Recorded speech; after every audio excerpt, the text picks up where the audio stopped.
Hello दोस्तों, नमस्कार। पहला मैं चंदू पहाड़ी पिथौरागढ़ से हो रही है न्यू ब्लॉग की शुरुआत। और अभी हो रखे हैं टाइम दिन के 1 बजने वाले हैं और पिथौरागढ़ का मौसम हो रखा है बादल बादल सा। और मम्मी और मैं चले आज मंदिर की ओर। तो अभी हो रखी है तैयारी। तो सुबह का नाश्ता पानी तो हो गया था, अभी खाना पीना अब होगा। तो हम चलते हैं, दिखाते हैं कहाँ के मंदिर जा रहे हैं। तो चलिए मिलते हैं रास्ते में। नैनी शैनी पहुंच गया। आ जाए हैं बिक्की की गाड़ी में। इधर देखो आंटी।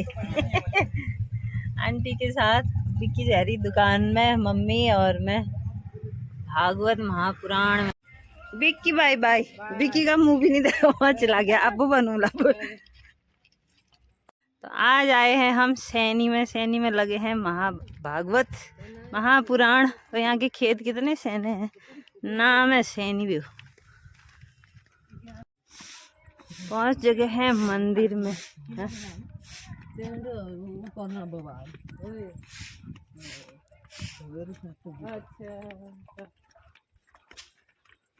सुन ब्रेक टाइम हो रखा है, सुनसान हो रहा।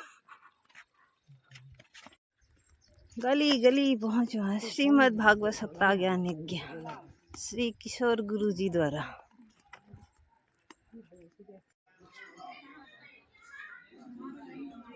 ब्रेक हो रखा है अभी।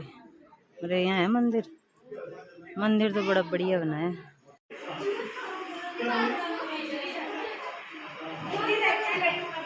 जय हो शिव शंभू भोलेनाथ की जय।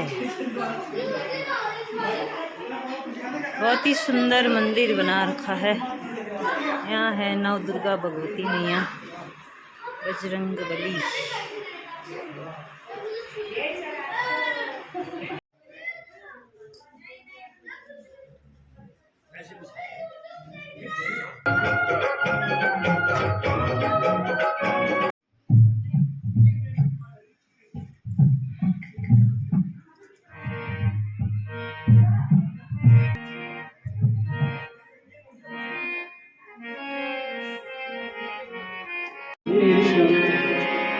रघुपति प्रिय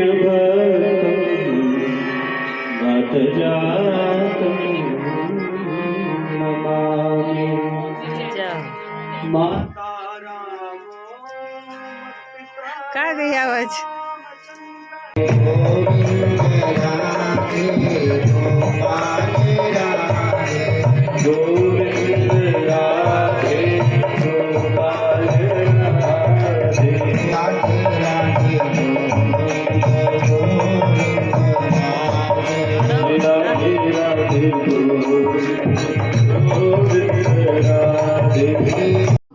और भगवान तीनों कालों से दूर है, अलग है। इसलिए चौथे भी मध्यम में भगवान का अवतार होता है। प्रसंग आया था कि राजा परीक्षित, जिन्होंने जप में बैठे हुए ब्राह्मण के गले में मरा हुआ सर्प डाल दिया, और उस कारण राजा परीक्षित को उस ब्राह्मण के पुत्र श्रृंगी ऋषि ने श्राप दिया है कि हे राजन, 7 दिन में तक्षक आएगा, तुम्हें काटेगा और तुम्हारी मृत्यु हो जाएगी। तो राजा परीक्षित को जब पता चला कि मुझे 7 दिन में मरना है, तब राजा परीक्षित सब कुछ छोड़ करके गंगा नदी के तीर पर गए। वहीं पर वेद व्यास जी के पुत्र श्री सुखदेव जी मिले, और ऐसे सुखदेव जी से उन्होंने प्रश्न किया था, महाराज 7 दिन में मरने वाले को क्या करना चाहिए। तो राजा परीक्षित का उद्धार करने के लिए श्री सुखदेव जी यह 7 दिवसीय श्रीमद् भागवत महापुराण कथा सुना रहे हैं कि राजन, 7 दिन में मरने वाले को 3 ही काम करना चाहिए। भगवान की कथाओं को सुनना चाहिए, भगवान की कथाओं का मनन करना चाहिए, और भगवान के नामों का कीर्तन करना चाहिए। तो राजा का जो भय था वो भय धीरे धीरे दूर हुआ। और राजा परीक्षित का उद्धार करने के लिए श्री सुखदेव जी महाराज ये भागवत रूपी ज्ञान में ही गंगा को, जो मृत्यु के भय को निवारण करती है, भगाती है, वो दिव्य कथा सुना रहे हैं। तो राजा ने सृष्टि का प्रश्न पूछा, बताया कि ब्रह्मा के दाहिने भाग से मनु, बाएं भाग से शत्रुपा हुई, और उनके द्वारा 5 संतानें हुई, 2 पुत्र हुए, 3 पुत्रियां हुई। पुत्रों का नाम प्रियव्रत उत्तानपाद और 3 पुत्रियों की कथा कर आप लोगों ने सुनी। जिसमें दक्ष प्रजापति की एक कन्या हुई जिनका नाम हुआ सती, जिनका विवाह भगवान शंकर के साथ हुआ। पर दोनों ससुर और जमाई के बीच ऐसा द्वेष हो गया, ऐसी लड़ाई हुई कि ऐसे उस लड़ाई को दूर करने के लिए भगवती सती ने अपने पिता के घर में जाकर के अपने शरीर को ही यज्ञ कुंड में स्वाहा कर दिया। इसलिए तुलसीदास जी भी कहते हैं रामायण में कि सुमति और कुमति सबके पास रहती है। हमारे पास भी दो मतियां हैं, एक अच्छी मति एक गलत मति। लेकिन हमारी अच्छी मति, हम भगवान से डरते हैं, पाप करने से डरते हैं, अपने से बड़ों का सम्मान करते हैं, आहार शुद्ध करते हैं, अच्छे से उठना बैठना अगर है तो समझ लेना चाहिए भैया हमारी सुमति है और सुमति के द्वारा हमको सुख मिलने वाला है।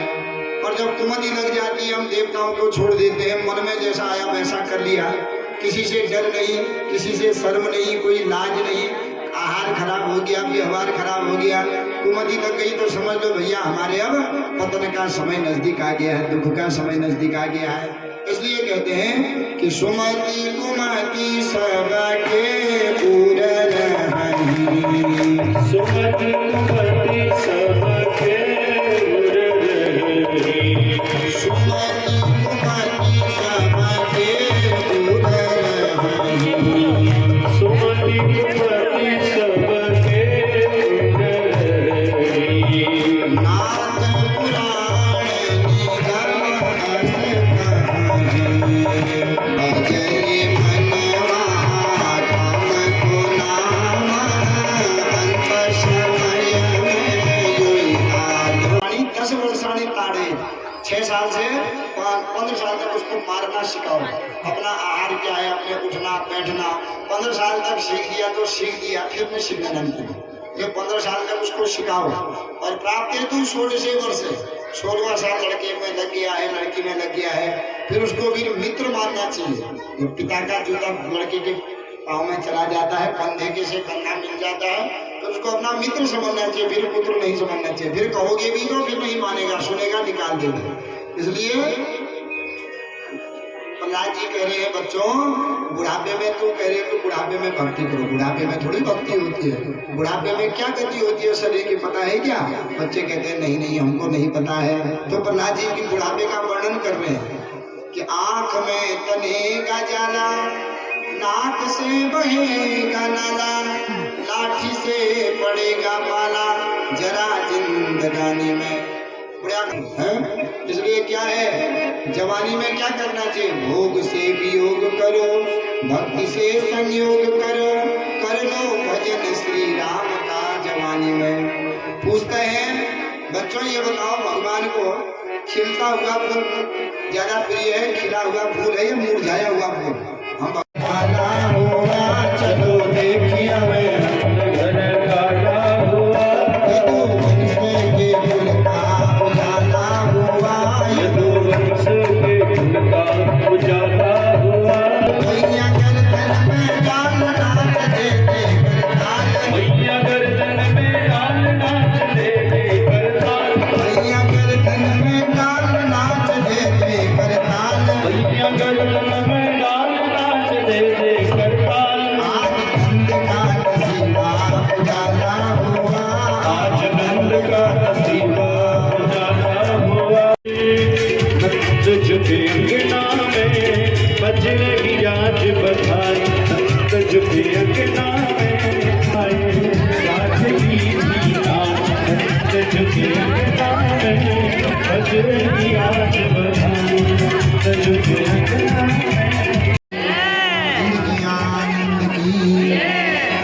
सब पहले बधाई देने आए, जब बधाई देने वाले पूर्ण हो गए फिर बधाई लेने वाले भी आए।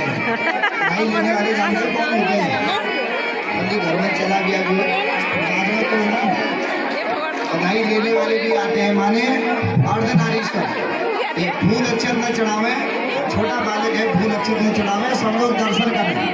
नीचे तो सब यशोदा मैया से कह रही है, नाना जन्म सुनी आई यशोदा मैया की दो बधाई, नाना जन्म सुनी आई यशोदा मैया की दो बधाई, दो बधाई मैया के दो बधाई, दो बधाई मैया सबकी मनोकामनाओं को पूर्ण करें। आपके घर में जो वृद्धि हो गई हरि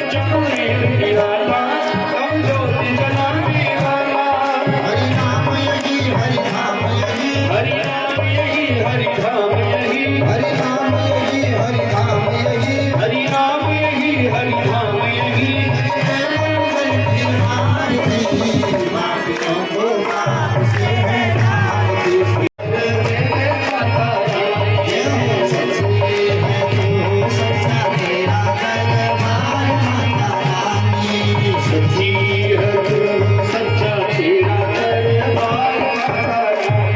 हो गया है भागवत प्रसादी और शादी लेनी है। अब चलते हैं घर की ओर।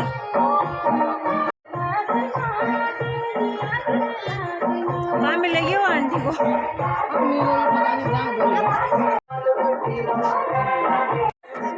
पेंट एंड करके चमका दिया।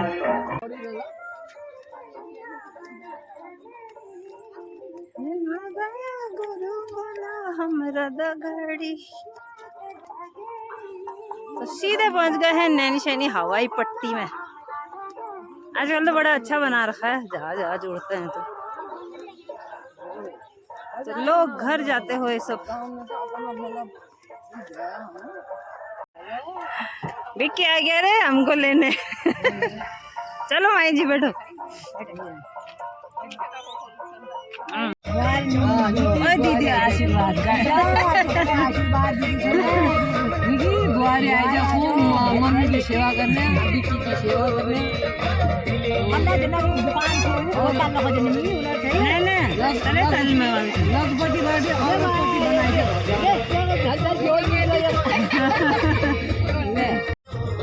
फलाई फूले करो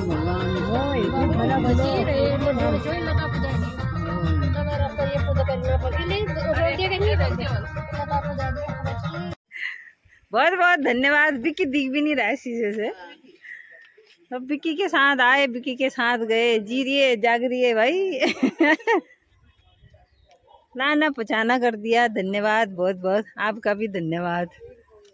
तो दोस्तों पहुंच चुके हैं घर। तो विक्की की गाड़ी में आए और विक्की लेने भी आया वापस, और आना जाना दोनों साइड। तब चले गए, नहीं तो वहाँ के लिए तो गाड़ी भी नहीं मिल रही थी। और भागवत कथा का आनंद लिया, देखतारी भी हुई, और पहुंच चुके हैं घर। अंधेरा हो गया घर पहुंचते पहुंचते। तो करते हैं ब्लॉग को यहीं समाप्त। मिलते हैं बहुत ही जल्द नेक्स्ट ब्लॉग के साथ। सभी लोग खुश रहें, मस्त रहें, व्यस्त रहें। Tata bye bye.